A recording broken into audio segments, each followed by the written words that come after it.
El beso llegó como un rayo en plena tormenta, sus labios ásperos contra los míos en la penumbra del bar de Malasaña. Y en ese instante supe que todo lo que creía saber sobre él, sobre José Luis, el amigo intocable de mi padre, se desmoronaba como un castillo de naipes bajo la lluvia de Madrid.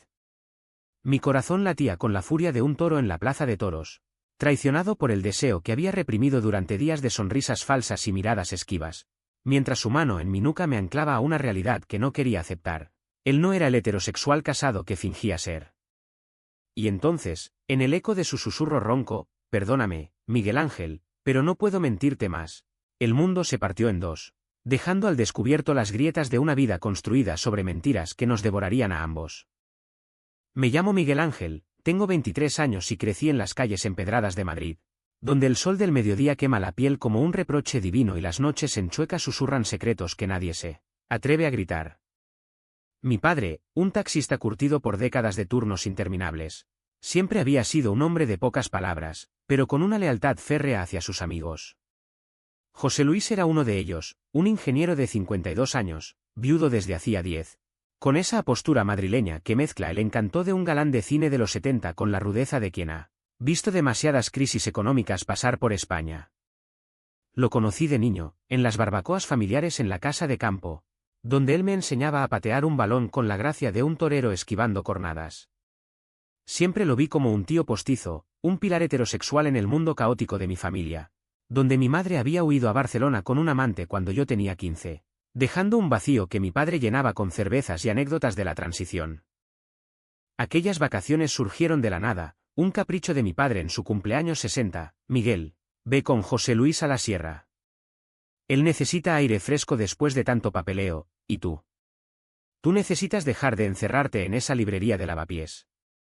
Yo, que acababa de salir del armario en un Madrid que aún farfullaba sobre el orgullo pero cerraba los ojos ante los besos en la calle, acepté sin pensarlo 2 veces. José Luis era seguro, predecible, un hombre de familia, con fotos de su difunta esposa en el móvil y un crucifijo colgando del retrovisor de su viejo Seat. Que podía salir mal en una semana en la sierra de Guadarrama, lejos del bullicio de la Gran Vía. Llegamos a Cercedilla un viernes de julio, con el calor pegajoso de Madrid aún aferrándose a nuestras camisas. El chalet que alquiló era modesto, de madera oscura y vistas a un bosque de pinos que olía a resina y recuerdos olvidados. Aquí podemos desconectar, chaval, dijo él, descargando las maletas con esa energía contenida que siempre me había intrigado.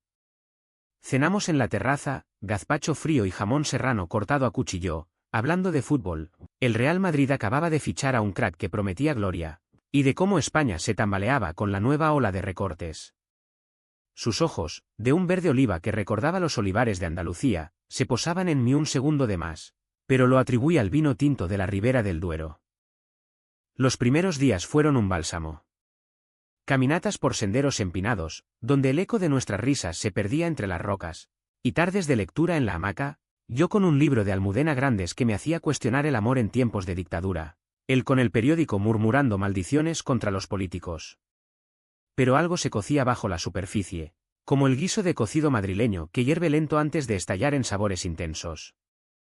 Una noche, alrededor de la fogata que improvisamos en el jardín, me contó de su esposa, Elena, muerta en un accidente de coche en la A6.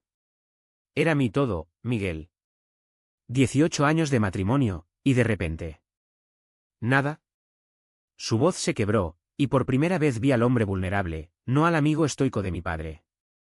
Extendí la mano para consolarlo, un gesto filial, pero sus dedos se entrelazaron con los míos un instante eterno, y el fuego crepitó como si supiera el secreto que ambos ignorábamos aún. Regresamos a Madrid el miércoles, exhaustos pero renovados. No te vayas todavía, quédate unos días en mi piso de Chamberí, insistió él, y yo, idiota, accedí. Su apartamento era un santuario de lo viejo, muebles de caoba heredados, un gramófono que tocaba boleros de Lola Flores, y en la pared, una foto enmarcada de él y Elena en las fallas de Valencia, sonrientes como si el mundo fuera eterno. Dormí en la habitación de invitados, pero las noches eran un tormento de insomnio, oyendo sus pasos en el pasillo, imaginando su silueta bajo la luz de la luna que se colaba por las persianas. Madrid, con su pulso incesante, nos arrastraba de nuevo a la ciudad, paseos por el Retiro, donde los patos nadaban indiferentes a nuestros silencios cargados, y tapas en la Latina, donde el olor a calamares a la romana se mezclaba con el humo de los cigarros que él fumaba para calmar los nervios. Fue en Malasaña donde todo estalló. Habíamos ido a un bar de jazz underground, uno de esos antros con paredes grafiteadas y velas derretidas que evocan la movida madrileña de los 80. El saxofón gemía una melodía de Beiderbecke, y el ron con cola nos soltó la lengua.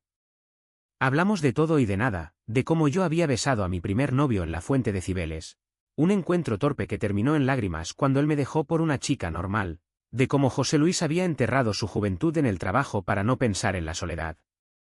La vida es un toro, Miguel.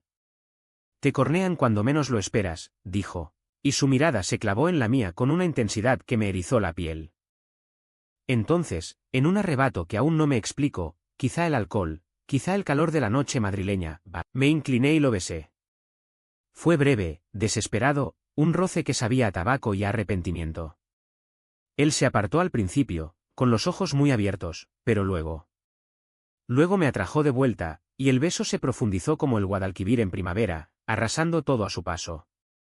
Sus manos en mi cintura, mi aliento entrecortado contra su cuello, y en ese momento, el bar desapareció. Solo quedamos nosotros, dos almas perdidas en el laberinto de Madrid, desafiando las normas que nos habían moldeado. Pero el éxtasis duró lo que un suspiro. Cuando nos separamos, jadeantes, él murmuró: «Esto no puede ser, Miguel Ángel. Tu padre. Mi vida».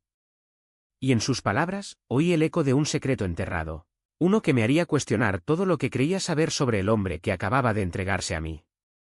Esa noche, en el taxi de vuelta a Chamberí, el silencio entre nosotros era un abismo, y yo, con el corazón en un puño, me pregunté si había despertado a un amante o a un monstruo.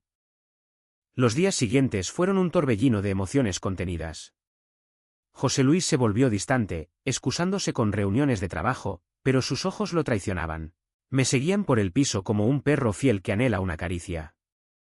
Yo, por mi parte, me sumergí en la rutina de la librería, apilando tomos de Lorca y Goytisolo que hablaban de amores prohibidos en la España franquista, mientras mi mente divagaba hacia él.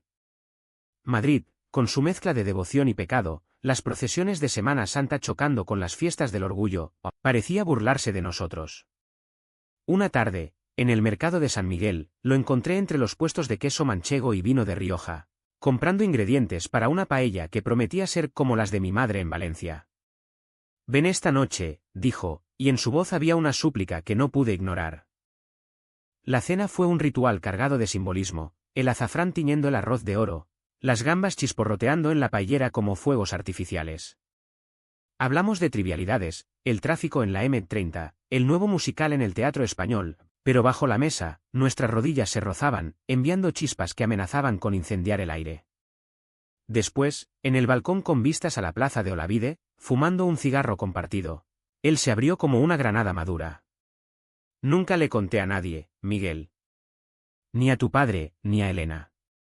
Siempre supe que algo en mí no encajaba, pero lo enterré. Casarme con ella fue lo correcto, lo que se espera en un pueblo como el mío».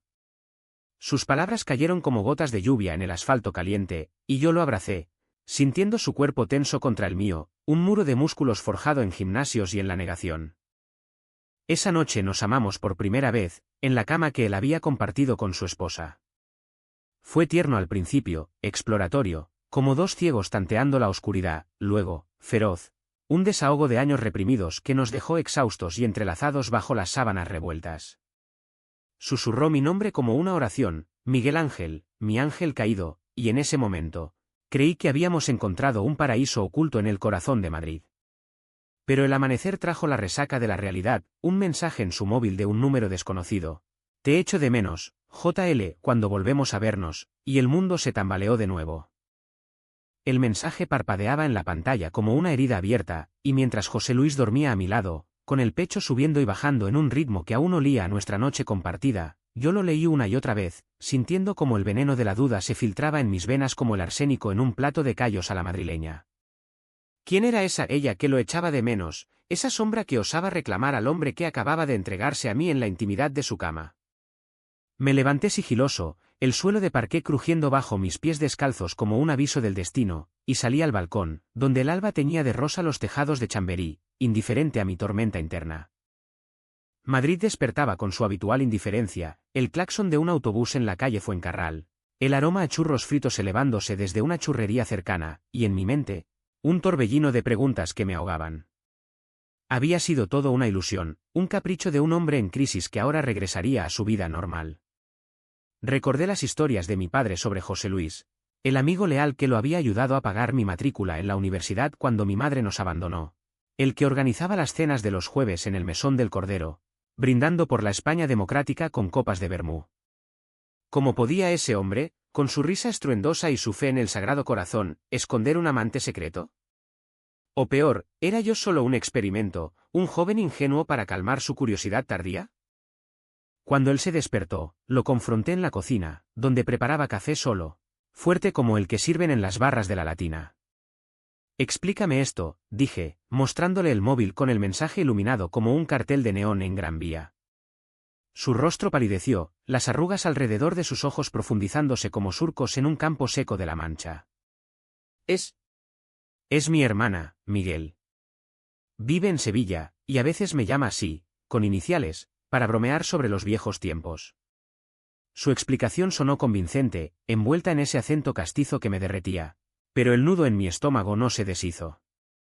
Lo besé entonces, un beso de reclamación, y él respondió con hambre, pero en sus ojos vi el fantasma de la culpa, acechando como un ladrón en las sombras de un callejón de Malasaña. Intentamos ignorarlo, sumergiéndonos en la ciudad como si pudiéramos ahogar las dudas en su caudal.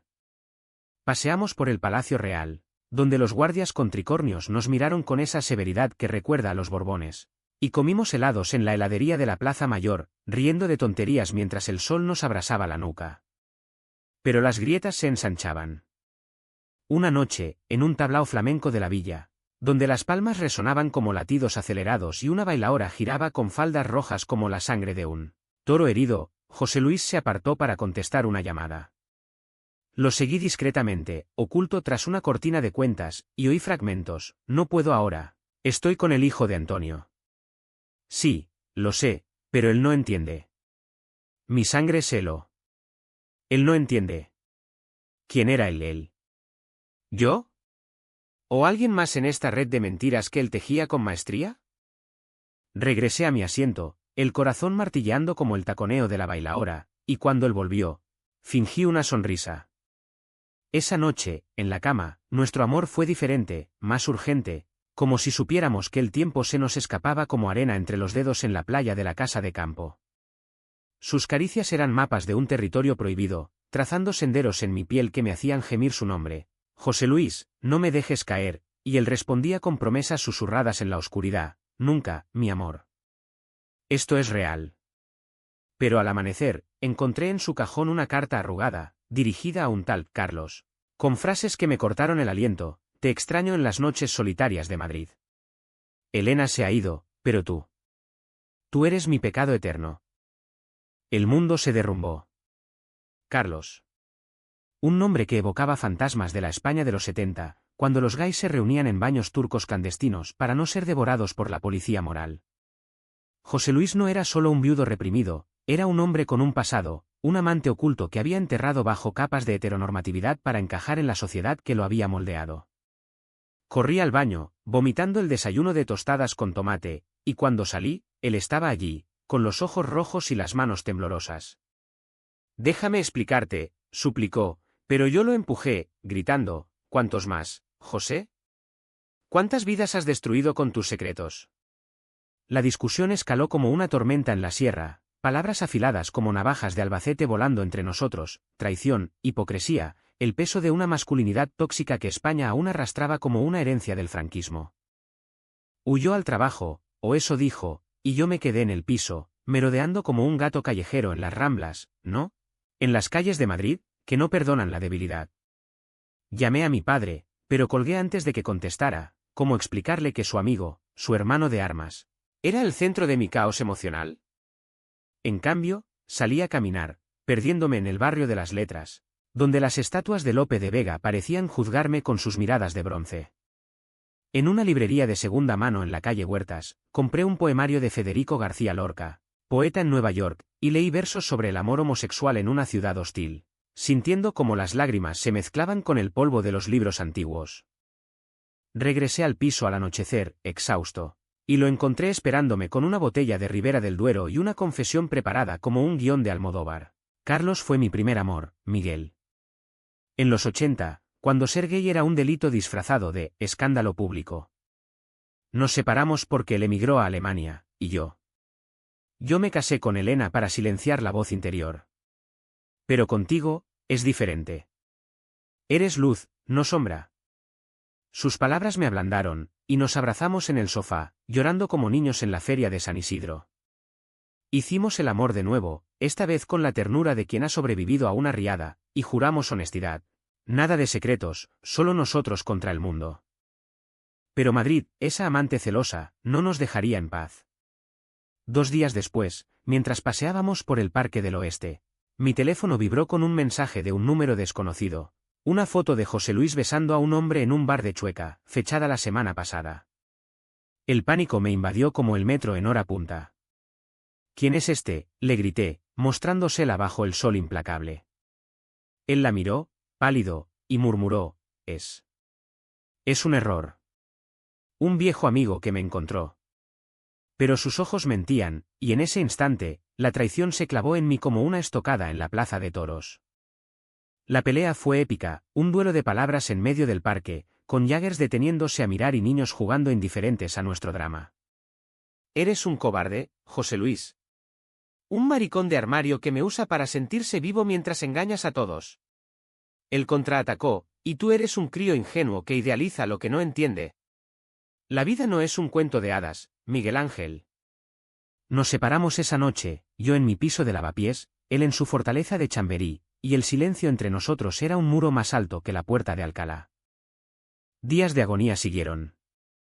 Madrid se convirtió en un laberinto de recuerdos, cada esquina de sol evocaba su risa, cada banco del Retiro su mano en la mía. Intenté distraerme con amigos del orgullo, bailando en discotecas de Argüelles hasta el amanecer, pero su fantasma me perseguía, susurrando promesas rotas. Mi padre notó mi palidez y me invitó a una cena familiar, pero decliné. ¿Cómo mirarlo a los ojos sabiendo que su amigo había desenterrado mis heridas más profundas? Una semana después, él apareció en la librería, con el rostro demacrado y un ramo de rosas rojas como la bandera de la Pasión española. Perdóname, dijo, arrodillándose en medio de los estantes de poesía queer. El hombre de la foto es Carlos. Volvió hace un mes, y en un momento de debilidad. Pero fue un adiós, no un comienzo. Lágrimas rodaron por sus mejillas, y el corazón que había endurecido se ablandó. Lo perdoné, porque el amor, en esta tierra de Quijotes y toreros, es un acto de fe ciega. El perdón fue como un abrazo en la Plaza Mayor durante una nevada rara, efímero y cargado de promesas que el viento podía llevarse, pero en ese momento, con José Luis arrodillado entre los libros polvorientos de la librería, sentí que podíamos reconstruirnos, ladrillo a ladrillo, en el corazón mismo de Madrid. Lo ayudé a levantarse, mis dedos temblando contra los suyos, y salimos a la calle, donde la lluvia fina de otoño, Madrid llueve como si se disculpara por su sol abrasador, nos mojó como un bautismo impío. Caminamos en silencio hasta un café en la carrera de San Jerónimo, pidiendo 2 cortados y sentándonos en una mesa pegajosa que olía a historia y a tazas recalentadas. Allí, bajo el retrato desvaído de un torero legendario, él se desnudó por completo. Carlos no era solo un fantasma, era el amor que lo había marcado a fuego en la juventud, cuando España aún lamía las heridas de la dictadura y los gays eran parias en sus propios barrios. Nos conocimos en una manifestación por la amnistía, en 1977, contó, su voz un hilo tenso. Éramos jóvenes, furiosos, besándonos en callejones oscuros mientras la policía nos buscaba. Pero él se fue, y yo me quedé, casándome con Elena para ser normal. Ahora, con ella muerta y tú aquí, el pasado me persigue como un duende de Goya. Escuché, el corazón dividido entre la empatía y la rabia residual, porque en cuántas veces un hombre como él, forjado en la machista España de los 70, había sacrificado su verdad por el aplauso social. Decidimos intentarlo de verdad, nada de armarios, solo verdad cruda como el gazpacho en verano. Él le contaría a su familia, hermanos en Valencia que lo idolatraban como el pilar heterosexual, y yo hablaría con mi padre, ese gigante silencioso que me había criado solo, ignorante de mis noches en saunas de Chueca.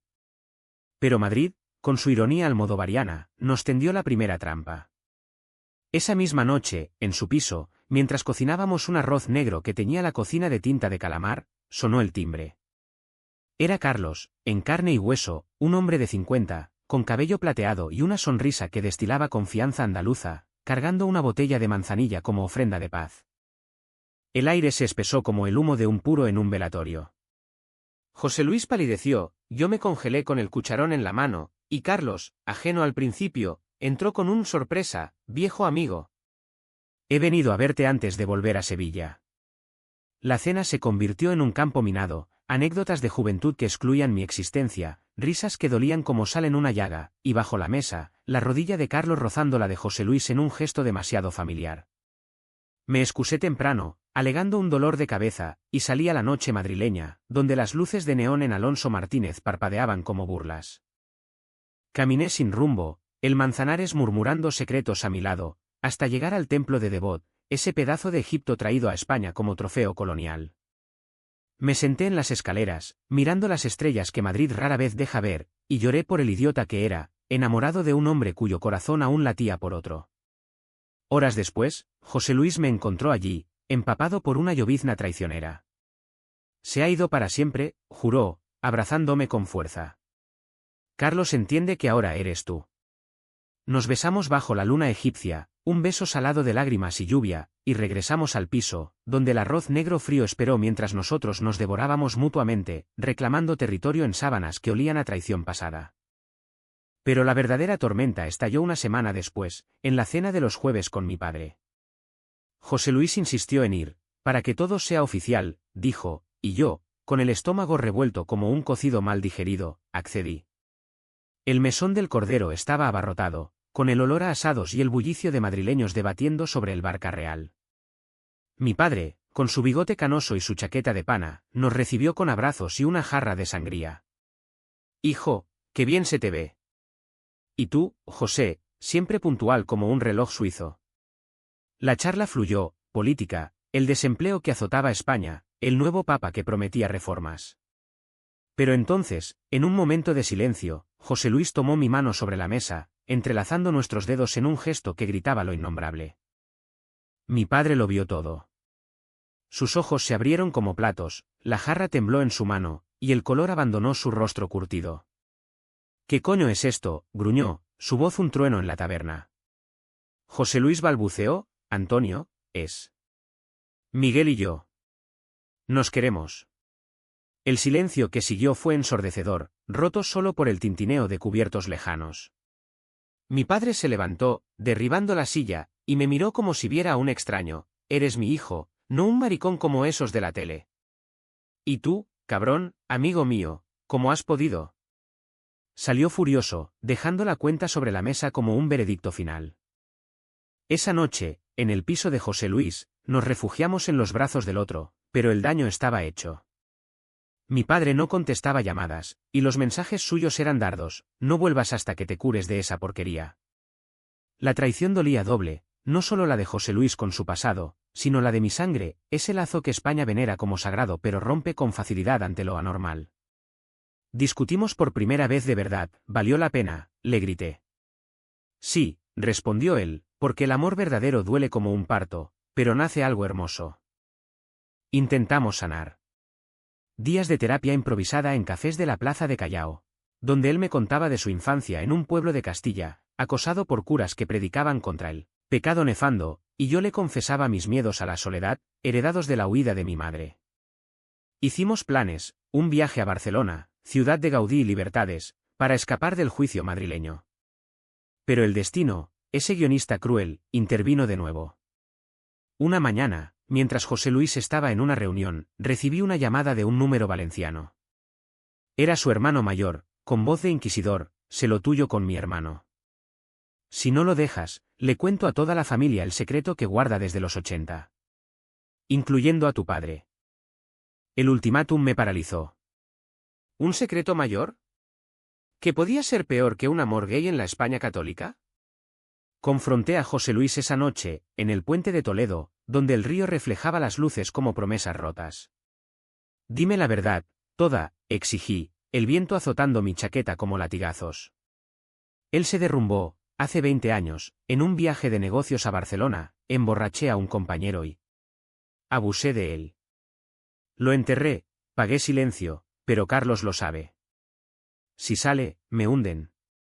El mundo giró. No era solo represión, era un crimen, un acto de violencia nacido de la negación propia. Y ahora me salpicaba a mí.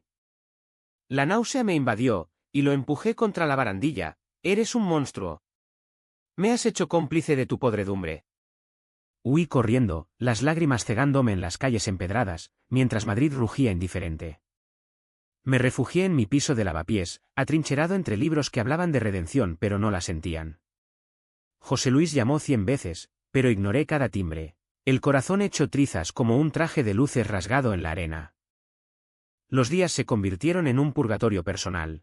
Un encierro en mi piso de lavapiés donde las paredes rezumaban el olor a kebabs de los marroquíes de abajo y el eco de flamenco lejano que parecía burlarse de mi dolor, mientras Madrid seguía su marcha implacable, con sus manifestaciones por el derecho a la vivienda y sus parejas besándose en el mercado de las flores como si el mundo no se hubiera roto para mí.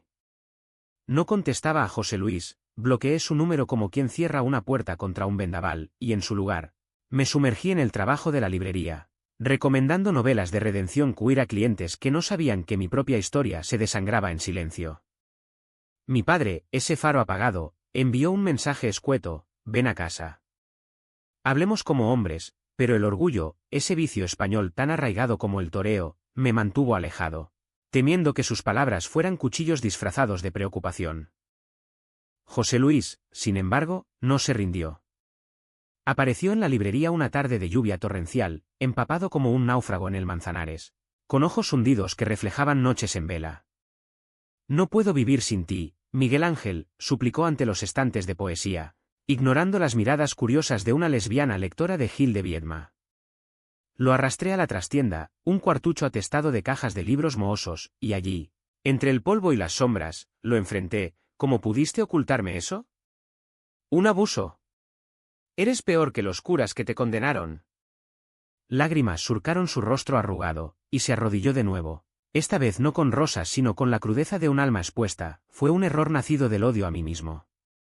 Bebí para olvidar a Carlos, y en la niebla perdí el control. Lo pagué con terapia secreta, con años de culpa que me carcomían como la sarna en un perro callejero. Pero contigo, quise ser mejor. Sus palabras me desarmaron, porque en España, tierra de confesionarios y procesiones, la culpa es un rosario que todos cargamos. Lo perdoné a medias, un perdón provisional como el armisticio en una guerra civil familiar, y acordamos distancia. Él buscaría ayuda profesional, un terapeuta en el barrio de Salamanca que prometía discreción, y yo intentaría reconstruir puentes con mi padre. Pero el secreto de José Luis era una bomba de relojería. Su hermano, ese guardián de la honra familiar, no cejaba, enviándome mensajes anónimos: aléjate o lo revelo todo. Por el bien de la familia. El miedo me atenazaba, no por mí, sino por el escándalo que destrozaría no solo a José Luis, sino a mi padre, ese hombre que había sobrevivido al 23F y a la burbuja inmobiliaria solo para ver a su único hijo enredado en un melodrama sodomita. La reconciliación con mi padre fue un calvario digno de un Vía Crucis en la Semana Santa madrileña. Fui a su piso en Usera, un barrio de inmigrantes y sueños rotos, donde el olor a po vietnamita se mezclaba con el de las croquetas de su vecina. Me recibió con un abrazo rígido, su bigote rozando mi mejilla como un recordatorio de afectos no expresados. Siéntate, hijo, dijo, sirviéndome un vaso de agua del grifo que sabía a cloro y a resentimientos. Hablamos durante horas, de mi madre, que ahora vivía feliz en Barcelona con su nueva familia, de su soledad, mitigada solo por las partidas de dominó en el bar de la esquina, y finalmente, de José Luis. Ese cabrón me traicionó, gruñó, pero en sus ojos vi el dolor de la pérdida doble. No, papá. Él me ama, y yo a él. Es complicado, como todo en esta vida española de apariencias. Al final, no hubo bendición papal, solo un silencio cómplice y un cuídate, Miguel. Y dile que no vuelva a pisar mi casa hasta que me demuestre que no es un hijo de puta. Mientras tanto, José Luis avanzaba en su terapia, compartiendo fragmentos por mensajes que leían como cartas de un exiliado. Hoy hablé del abuso. Duele, pero es como purgar un cocido envenenado. Nuestros encuentros eran robados, en parques periféricos como el de Madrid-Río. donde el caudal del río amortiguaba nuestros susurros y besos. Allí, bajo puentes grafiteados con consignas anarquistas, nos redescubríamos, él, más vulnerable, trazando con sus dedos las cicatrices invisibles de mi espalda, yo, aprendiendo a amar sin posesión, inspirado en los versos de Cernuda que recitaba en voz baja. Madrid, en su dualidad, nos acunaba, de día, la ciudad de los negocios y las misas, de noche, la de los amores clandestinos en azoteas de Malasaña. Pero el clímax llegó como un toro desbocado en la plaza de las ventas.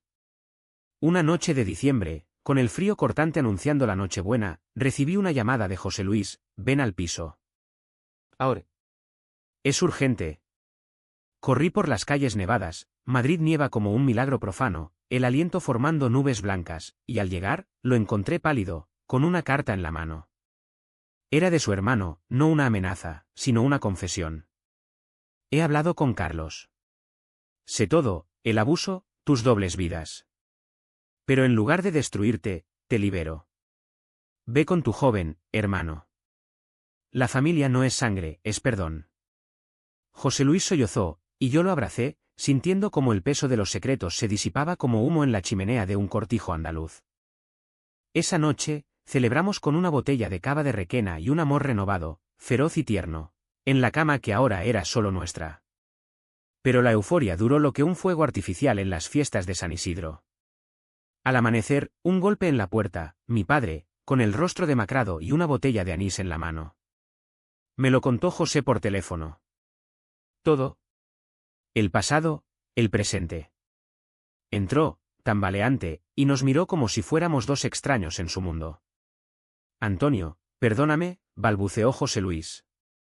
Mi padre lo abofeteó, un golpe seco que resonó como un cañonazo en la Plaza Mayor. Por joderle la vida a mi hijo, rugió. Luego, se volvió a mí: ¿y tú? ¿Esto es lo que quieres? ¿Un hombre roto como él? La escena fue un caos dantesco, gritos, lágrimas, el anís derramándose en el suelo como sangre simbólica. José Luis se derrumbó, confesando todo de nuevo, el abuso, la represión, su amor por mí, y mi padre, ese titán de la transición, se quebró. En mis tiempos, esto era pecado mortal. Pero tú eres mi sangre, Miguel.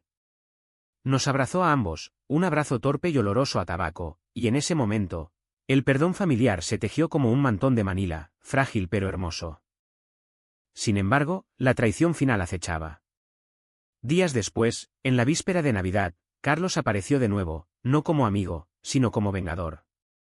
Había oído rumores del escándalo familiar, herido en su orgullo, filtró el secreto del abuso a un foro online anónimo de la comunidad gay madrileña. Al día siguiente, el piso de José Luis era un hervidero de llamadas. Excompañeros de trabajo exigiendo explicaciones. Vecinos cuchicheando en el rellano como en un culebrón de Antena 3. Me han despedido, gritó él por teléfono, su voz un lamento flamenco. Corrí a su lado, encontrándolo rodeado de cajas de mudanza, el crucifijo de la pared hecho añicos en el suelo. Esto es el fin, murmuró, y en sus ojos vi no solo derrota, sino una liberación oscura. Intenté consolarlo, pero él me empujó: vete, Miguel. No arrastres tu vida con mi ruina. Eres joven, tienes Madrid por conquistar. El rechazo dolió como una cornada profunda, y salía la nieve que caía copiosa. Un blanco sudario sobre la ciudad que nos había unido y ahora nos sepultaba. La nieve de Madrid esa Navidad fue un velo ilusorio, cubriendo las grietas de la Gran Vía con una pureza falsa mientras yo vagaba como un fantasma en la Puerta del Sol, donde los belenes parpadeaban con luces que prometían paz pero solo iluminaban mi desolación. El eco de la voz de José Luis: vete, no me arrastres, resonando en mi cabeza como el repique de campanas en la Almudena. Regresé a mi piso en Lavapiés, atrincherado entre pilas de libros que hablaban de amores imposibles, de los de Quevedo, que amaba en la sombra de la Inquisición, pero ninguno ofrecía consuelo para un corazón corneado por la traición y el autoexilio de un amante que huía de su propia sombra. Mi padre llamó esa noche, su voz ronca por el aguardiente: hijo, él se ha ido a Valencia. Dice que necesita tiempo. Pero tú quédate aquí. Somos familia. La familia. Esa palabra, tan sagrada en España como el pan en la mesa de Nochevieja, ahora sabía a hiel. Pasé las fiestas en un limbo, cenas con mi padre en Usera, donde el cordero asado se atragantaba con silencios incómodos, y él intentaba bromear sobre esos maricones de la tele para romper el hielo, pero sus ojos traicionaban el esfuerzo por aceptar lo inevitable. Madrid, envuelta en su manto invernal, se burlaba, parejas gay paseando de la mano por el Retiro, ajenas a mi duelo, y en Chueca, las luces de arcoíris que parpadeaban como promesas rotas. Intenté salir, coquetear en un bar de capital, pero los cuerpos jóvenes me parecían insípidos, sombras pálidas al lado del hombre maduro que había despertado en mí un amor visceral, como el de un torero por su toro fatal. José Luis no daba señales de vida, su número desconectado como una puerta clausurada en un barrio obrero. Busqué rastros en redes, pero él, siempre discreto, había borrado su presencia digital como quien quema cartas en una hoguera de San Juan. El foro donde Carlos había filtrado el secreto bullía de juicios, monstruo en el armario, víctima de la España franquista, opiniones que dividían la comunidad como España se divide en derbis futboleros. Yo intervenía anónimamente, defendiendo, es humano, roto pero redimible, pero cada tecla era un puñetazo en mi propia herida. El punto de quiebre llegó en Reyes, ese día de regalos y magos que en Madrid se celebra con roscones y ilusiones infantiles. Mi padre me arrastró a la cabalgata, donde los floats desfilaban por la Castellana con caramelos volando como confeti, y en medio del gentío, lo vi, a José Luis, demacrado, con una bufanda raída y ojos que evitaban los míos. Estaba solo, comprando un roscón en un puesto ambulante, y el destino, o Madrid, esa Celestina cruel, nos empujó juntos. José, susurré, tocando su hombro. Se volvió, y el tiempo se detuvo, su rostro, surcado por nuevas arrugas, se iluminó con una mezcla de alivio y terror. Hablamos en un banco cercano, la nieve derretida empapando nuestros pantalones, mientras los niños reían ajenos a nuestro drama. Me echaron del trabajo, la familia me repudia, confesó, su voz un hilo quebrado. Pero en Valencia, con mi hermano. Él me perdonó, y entendí que el abuso fue mi grito de auxilio, no mi esencia. Volví por ti, Miguel Ángel. Para decirte que te amo, pero que mereces más que mis ruinas. Lágrimas heladas rodaron por mis mejillas, ¿y si no quiero más? ¿Y si te quiero a ti, con todo tu caos español? Nos besamos allí, en público por primera vez, un beso casto pero desafiante, bajo la mirada indiferente de los Reyes Magos de cartón. Regresamos juntos a su piso, ahora nuestro, donde las cajas de mudanza esperaban como testigos mudos. Mi padre, al enterarse, vino esa misma noche, no con ira sino con una botella de Rioja y un «si te hace feliz, hijo, lo acepto. Pero si te jode, le parto la cara». La escena fue un milagro laico, 3 hombres alrededor de una mesa coja, brindando por segundas oportunidades en una España que, lentamente, aprendía a amar sin condiciones. José Luis, con voz temblorosa, le contó todo de nuevo, el pasado oscuro, el amor presente, y mi padre escuchó, asintiendo al final, la vida es como el toro, te cornea, pero si sobrevives, sales más fuerte. No fue un final de cuento, con bodas en la catedral y aplausos eternos. José Luis encontró trabajo como consultor freelance, lejos de los juicios de oficina, yo seguí en la librería, escribiendo ahora fragmentos de nuestra historia en un diario que algún día publicaría, inspirado en las confesiones de Terence Moix. Hubo recaídas, noches en que la culpa lo asaltaba como un ladrón en la noche, y yo lo calmaba con besos y promesas, discusiones sobre el futuro, si adoptaríamos o solo viajaríamos por la costa levantina, saboreando paellas al borde del mar. Mi padre se unió a nosotros en cenas semanales, bromeando torpemente sobre mi yerno marica, y en su abrazo vi la redención de una generación. Madrid, testigo de todo, nos regaló momentos de gracia, un atardecer en el puente de Segovia, donde nos prometimos eternidad con anillos simples de plata, una procesión en la Virgen de la Paloma, donde bailamos sardanas improvisadas con vecinos que no preguntaban, y noches en el ágora de la casa de campo, haciendo el amor bajo las estrellas, libres al fin de armarios y secretos. El amor, en esta tierra de pasiones y tragedias, no es un final feliz prefabricado, sino un camino empedrado, lleno de baches y bellezas inesperadas. Hoy, un año después, camino por las calles de Madrid con José Luis de la mano, sintiendo el pulso de la ciudad como un latido compartido. Hemos sobrevivido a la traición, al escándalo, a la negación propia y ajena. Y en cada mirada que intercambiamos, veo no solo deseo, sino compasión, por los hombres que fuimos, y por los que seremos. Porque en España, donde el sol quema y la lluvia lava, el amor gay no es una anomalía, sino un himno a la humanidad, crudo, emocional, eterno.